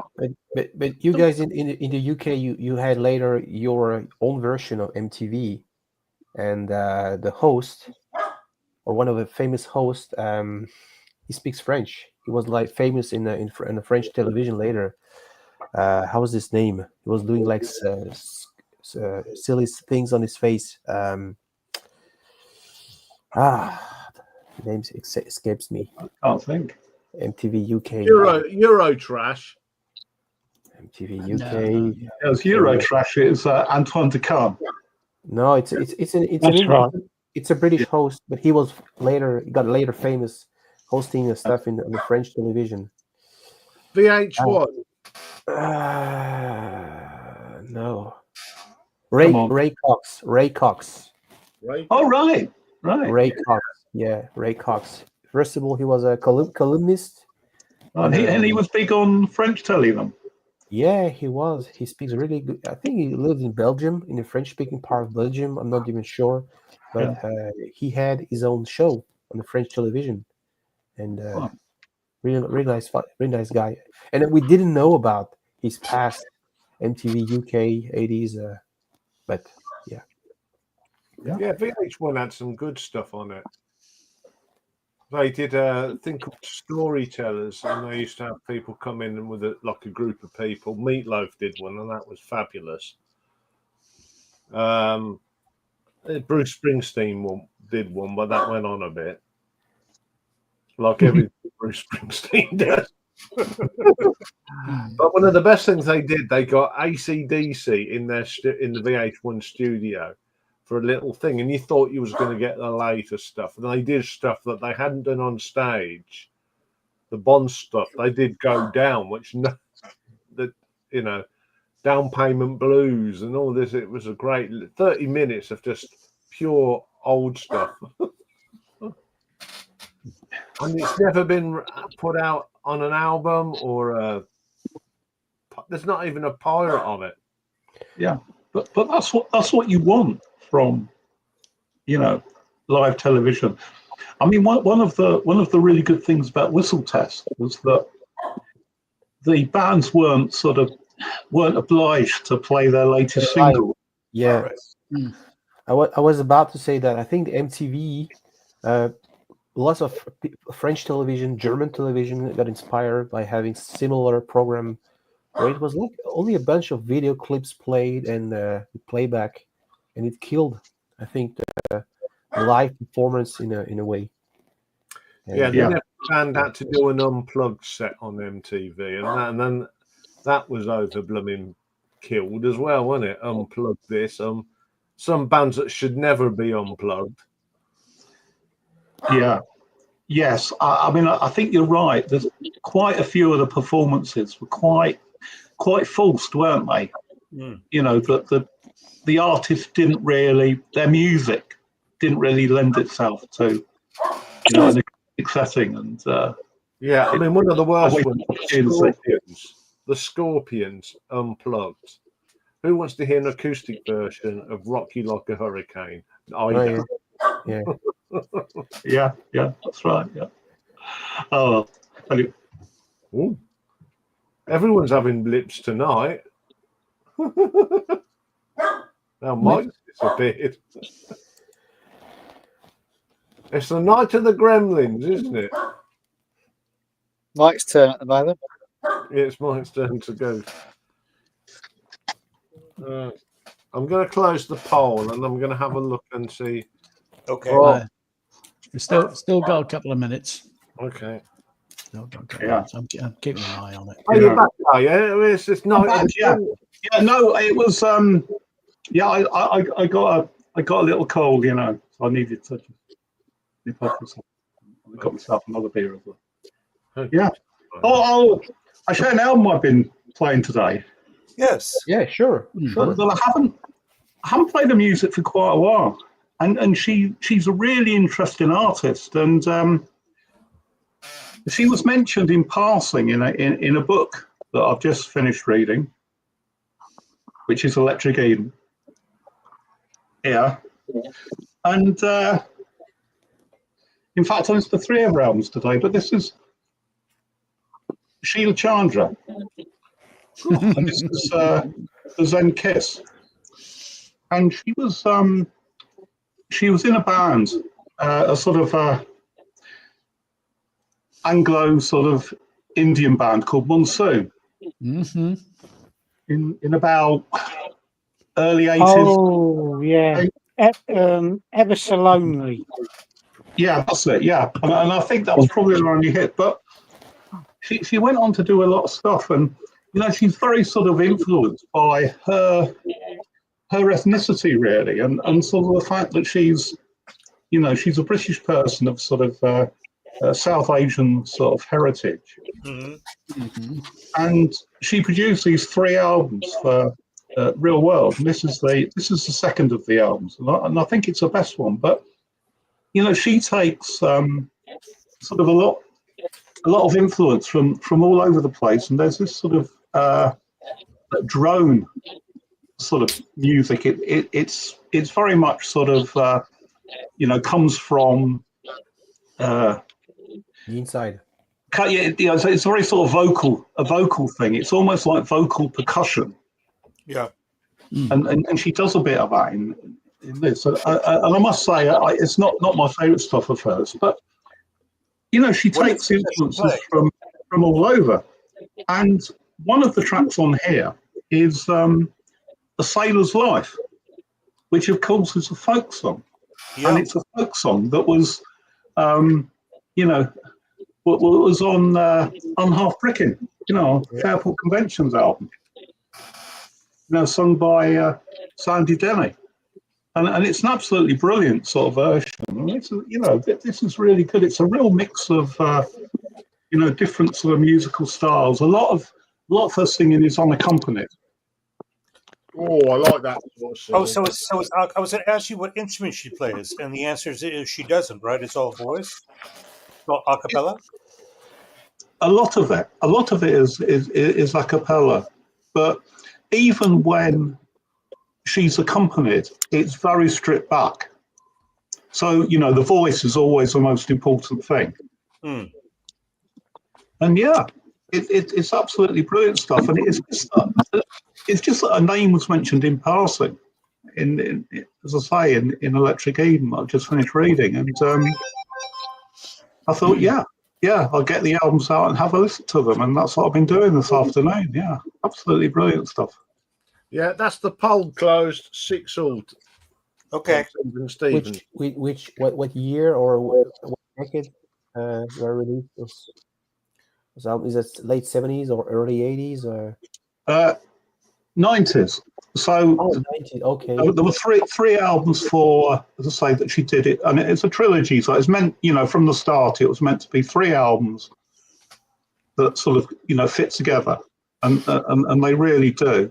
And there's one in 92, one in 94, and then the final one is 96. So I think these are the other 2. So yeah, Weaving My Ancestors' Voices, which is the first one. And then the third one from 96 is called, you probably see that, or probably can't see that, it's called A Bone, a Drone, a Crone, or A Bone, Crone, Drone. It's called, yeah. And yeah, they're absolutely brilliant albums, and they're really not like anything that you would hear elsewhere. Because So it's this fusion of... Have you done any research as to what she's done afterwards? It's a lot of times that'll happen with certain artists. They'll produce a few records and then that's it. I mean, they go back to doing something else. I think she's done. I'm pretty certain she's done all the stuff. But those are the 3 albums that are really that she's famous for. I got you. They were originally released just on CD, and the vinyl came out probably about 3 or 4 years ago. But yeah, worth seeking out. Okay, thank you. Give it a listen and see what you think. Yeah. Yeah, well, makes me think of a copy of this album I recently got a hold of on recommendation from Fred. This is a very interesting story. I think she recorded these songs on a reel-to-reel tape machine in the 70s, previously unreleased, and his son, I think, pushes all the door possible, and finally saw the day of the light in 2006. So this is very minimalistic folk singing with some piano, but very quiet, beautiful as well. And this is I think the last year issue, color green, a German, but she sings in English. So right, yeah. I think you would like it, Mike. Yeah, I've got it in the back of my mind that I've seen that somewhere before. I probably have. It's probably something that I saw and might have sort of thought about, and then didn't do anything about it. I talked about it in the last video, and a couple of other Fred, when we were together on the stream on my channel, we may have talked about it as well. Right. Yeah. There's a possibility. Yeah. It's hard to catch up. I shall have a look out for that, Romuald. I think when I play back tomorrow, I shall get me pen and paper out and write down because I like listening to new stuff, and if you like it, and I'm gonna give that a listen as well. Do you know what we should do that again, where you recommend a band or an artist, and perhaps what albums to listen to, and then you go away and come back next week and explain yourselves. Yeah, big pill to swallow, if I remember. Yeah, that was quite good fun. So we know that Michael likes a bit of Nordic symphonic metal, don't you? Yes. I'll be recommending Primal Fear for you, Mike's Final Spiral. Yeah, well, we'll have to do that one anyway. It's the last Thursday of the month. You know what's coming up in a minute, then, don't you? Oh, it's a wheel. In the wheel. It's the wheel. I'm Yeah, a big Beatles. you're gonna spin the wheel. Exciting stuff. So here we go. We've got to be or not to be, calendars, Jack Frost, Born to Be Wild, overplayed song, Knee Tremblers, Oh dear. and quirky stuff, and jacket covers. There's some that have been there for over a year. I know. Who put these on? Oh, Well, it took a year for Corcus and Clunkers to come out. Yes, Yes. it did. So let's have a look and see what we're doing next week.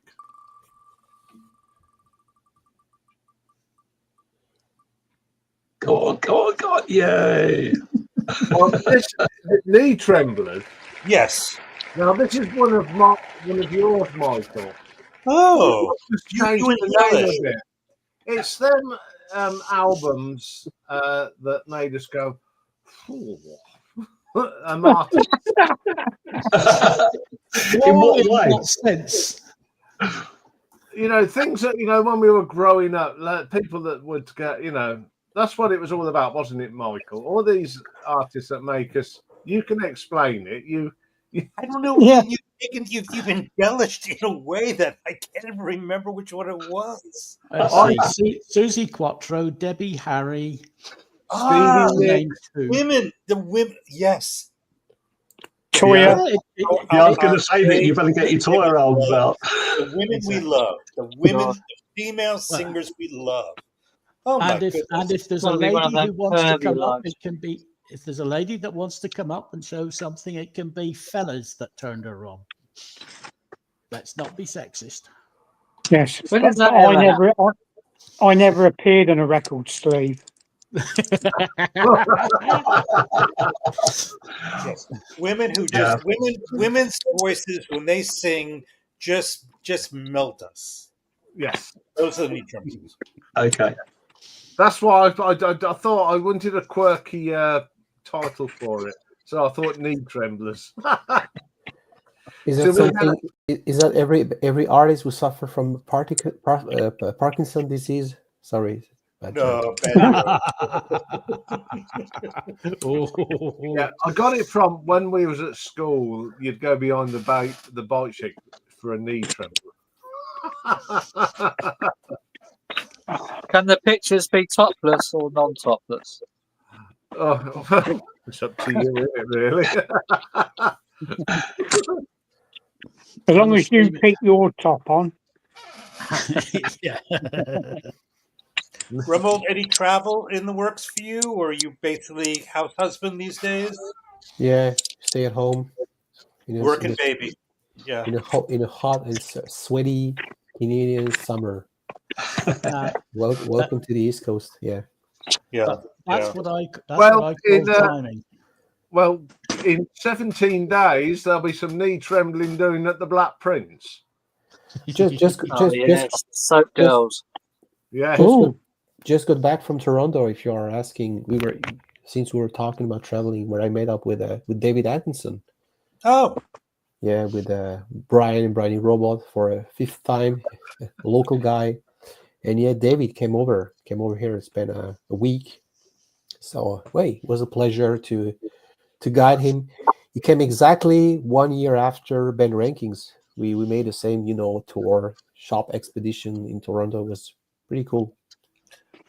You led the tour of you laid out all the shops and took them there? Or? Yeah, Brian managed, was responsible for the schedule. So yeah, there are a couple of interesting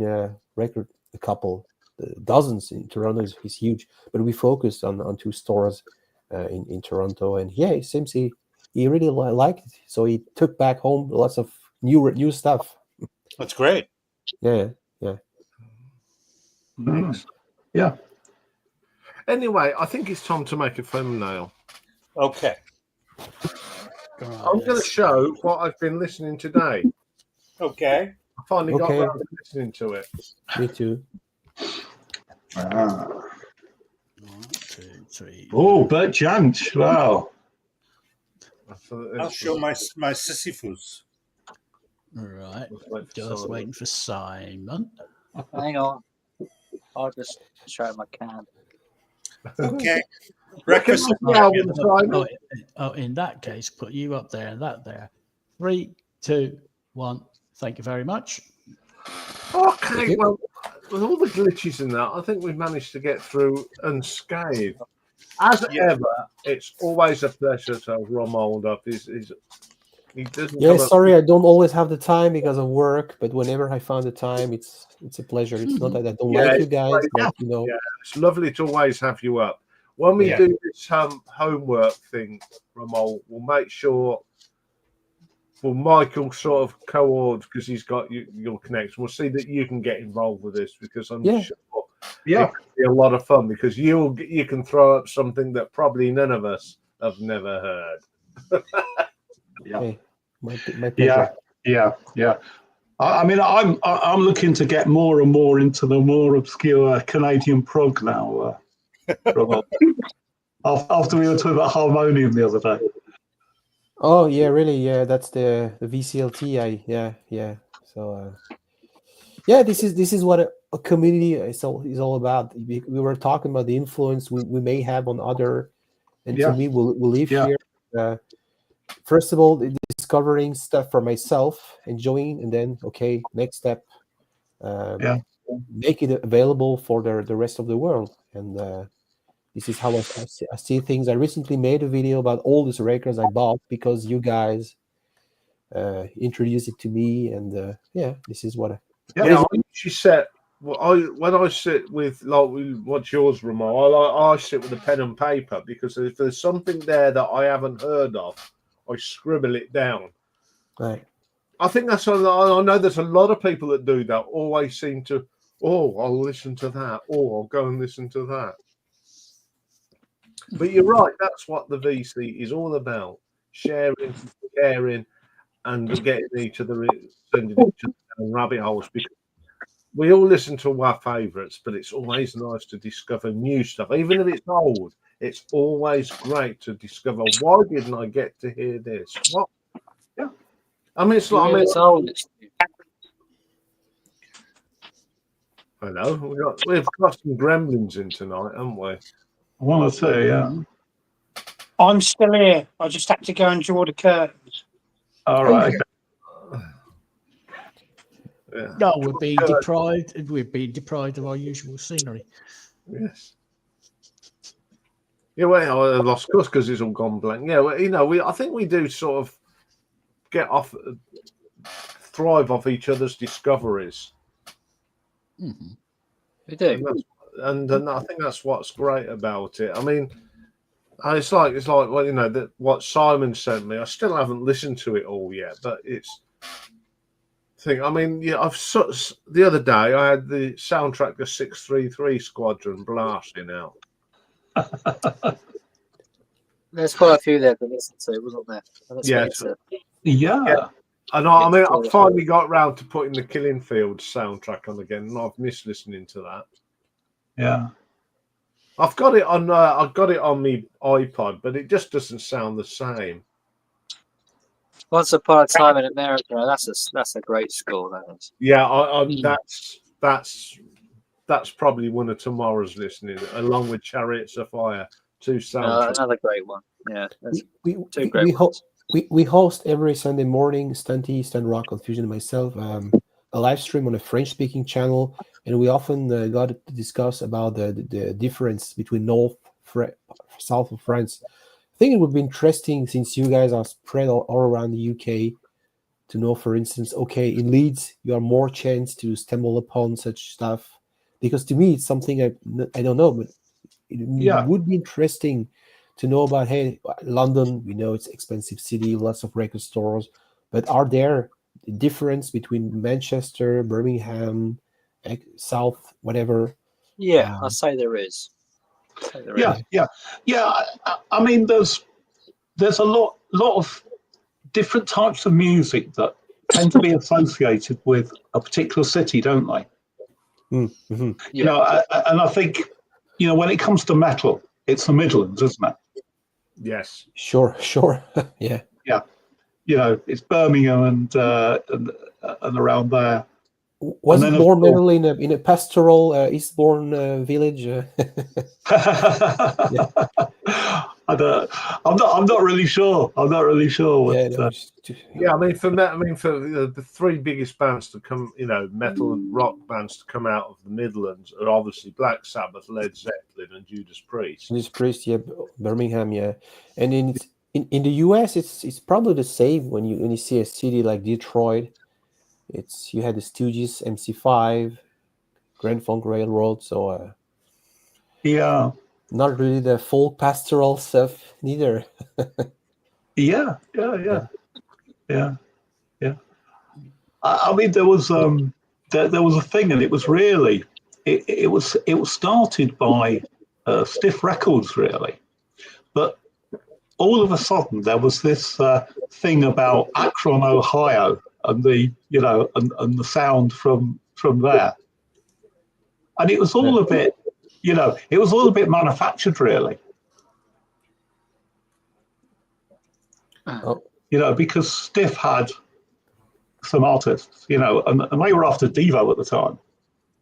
And, they picked up on sort of other artists. I mean, particularly, Rachel Sweet, and there's a Stiff Record compilation of music from Akron. Okay. Yeah.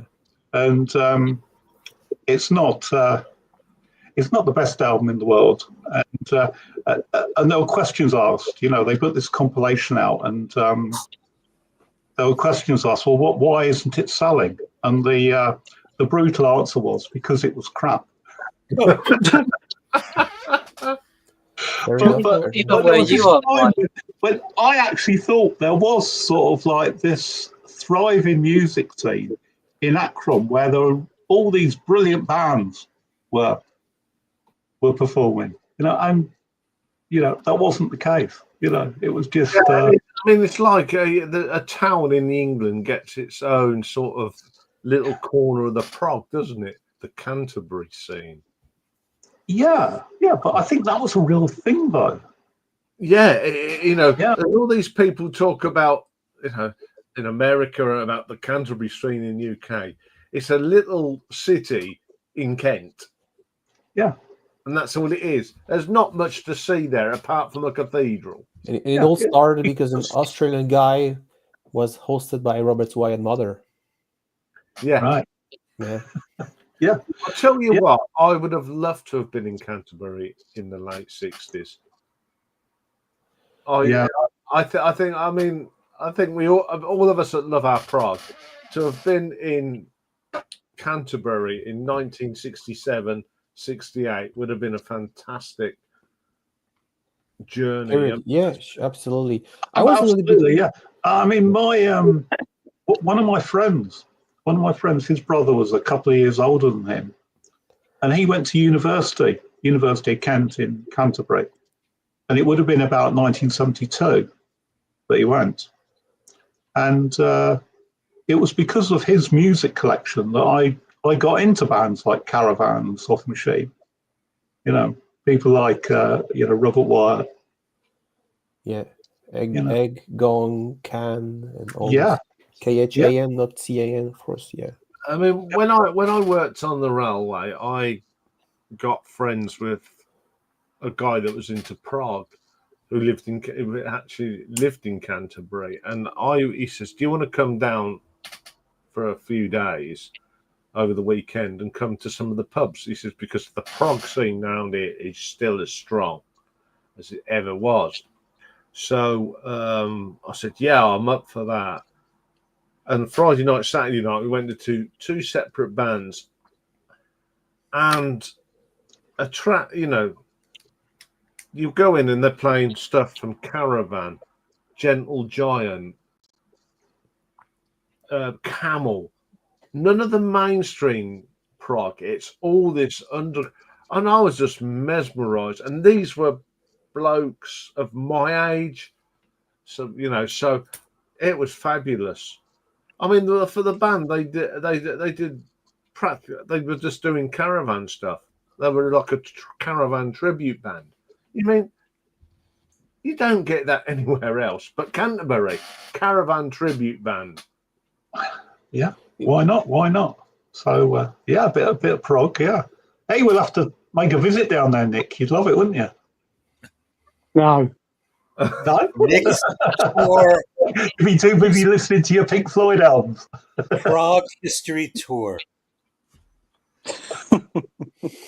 Yeah, Prague's still quite big down there, apparently. I found out. Yeah, why not? Yeah, Anyway, I think it's time we put this one to bed. Yes. It's been a eventful evening for me. It's all because I moved my actual thing, my box over the other side, so I couldn't get my fan on my videos. And ever since, it takes time to sped in again, I suppose. But there we go. So thank you very much for everybody for turning up, and it's lovely to see you back, Nick. We have missed you over the last couple of weeks. Yeah, we have. Very kind of you to say so. I get more love from this live stream than I do from my own daughter. Oh, I'm sure you was watching. Bring it, Rod. Let's have a talk. Yeah. So we'll see you all next week, where we'll be showing records of our little. Or as Leslie Phillips would go. And on that note, I'm going to say goodbye. Bye. Take care. Bye, everyone. See you next week.